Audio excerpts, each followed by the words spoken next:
Moroccan English Radio. Hello, everyone. The Moroccan English Radio's family is delighted to announce that we are now 1,000 subscribers on YouTube. Thank you so much. The best is yet to come. Today, we will be talking a little bit about a phenomenon that most of us have noticed. It is the inflation of grades and marks in Moroccan schools. Why is this the case? Is it a healthy phenomenon that the majority of students get very high marks in their school career or not? To talk about this matter, we're going to host Hasna Joukaine. Hello, Hasna. How are you? Hi there, I am doing great so far. Well, this is Hasna from Agadir. I am an English teacher and a member of Al Muakaba Association for Training and Mentoring Students. First of all, thanks for accepting the invitation to participate with us today. Thank you for having me. What a beautiful day is, and I am so happy to share my views with you today. Hasna, the Moroccans noticed these last years and last days that grades in schools have become too high in contrast with how they used to be in the past. What can you say about this? First of all, I'm going to speak out of my own experience as a teacher and as a student. Well, concerning this issue, first it must be pointed out that these very high grades represent only few students. However, in general, I have noticed an increase in the grades obtained in the baccalaureate exam in recent days, which is mainly due to the desire to increase the opportunities of either studying abroad or increasing the chances of getting into the most qualified schools in Morocco. This is especially for students who are majored in scientific fields, but I do believe that this phenomenon is surrounded by a wide range of ramifications and policies. Because the problem is that these grades do not always reflect the real achievement of the student. And the intensity of the issue goes to the extent that the increasing of the overall grade results in passing the exam without being able to achieve anything after holding the baccalaureate degree. So we end up having a wide gap between the grade and the real level and abilities of the student. So I would say that there is an obvious correlation between these extravagant grades and the decrease in students' abilities, which are measured by many national universities. So assessment as a grade and decision making is considered one of the biggest dilemmas of the Moroccan educational system. First, at the level of its concept and our representation towards it, and secondly, at the level of its mechanism and tools, as it is natural that there are mechanisms for classifications, ranking, and judgments on the performance of students at some stages to give them a certificate that qualifies them for advanced degrees, either in academic path or directing them towards specific paths and not others. Do you think it is normal to have high marks in schools? I can say it's not a normal thing, and as I said before, there are many ramifications behind this issue. First, the Moroccan government itself evaluates students on the basis of grades and the overall mark, claiming that the eligibility should be limited to outstanding and excellent students only. And this priority is based on high grades. For example, the University of Medicine, Pharmacy, etc. It's difficult to enroll in such universities without obtaining a high grade, while the chances of low-grade students are very limited.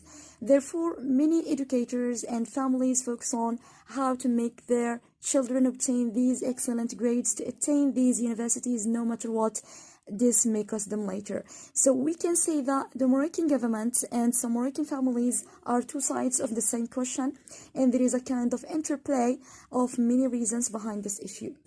So it's necessary not to fall into limiting each student's efforts and performance to the academic average. Otherwise, the educational system will lose its essence, which is to build a successful person as a unique and adaptive self in his or her personal and academic life, and not by a number criterion granted after a course of study. There is a discussion raised in social media about some cases of students who got 20 in philosophy. People think that this kind of subjects, philosophy, should not be given 20 on the grading scale. What's your comment about this? Well, this issue is becoming increasingly exaggerated, especially in evaluating literary subjects, as the subjectivity of the evaluator interferes greatly, and thus the margin of certainty is large. And in order to achieve more accuracy, grades and levels have been set at which evaluation is carried out first through summative assessment, local and regional exams, and then national exams. So the problem is, obtaining such grades like 20 is a bit extravagant, especially in literary fields. So I do believe that it's necessary to adopt the logic of impressionistic and stylistic assessment only.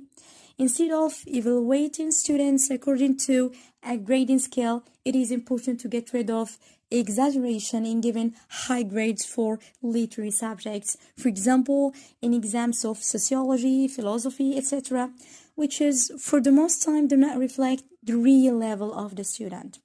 So this misunderstanding of assessment should be reconsidered, and I don't think that it should be even a criteria for classification, and students' eligibility to enroll in high-rank universities must be equal, so that their determination remains related to the educational institutions according to their own specializations and needs. Do marks and grades have a great importance? I mean, do these numbers really reflect the student's abilities? Aren't we exaggerating this issue, in your opinion? Well, I believe that grades do not reflect the real abilities and skills of the students and shouldn't be even a criteria for classifications. Because the baccalaureate degree remains just an initial step in the path of the student who then become a student at the university, which is an opportunity for self-development and the search for wider professional horizons. Therefore, it is necessary for the assessment and evaluation tools to be characterized by honesty and objectivity so that they actually measure what they are intended to measure, and they must also be characterized by stability so that the results obtained do not change if the same exam is conducted in the same circumstances, so that they are not affected by the subjective judgment of the assessor and with the discriminatory sensitivity to give the possibility of arrangement. So finally, I believe that the grades do not reflect the real competencies of the students and won't even determine their future. Hasna, do you think that the educational system needs to reconsider this issue? Do you suggest any alternatives as for how to evaluate a student's real performance?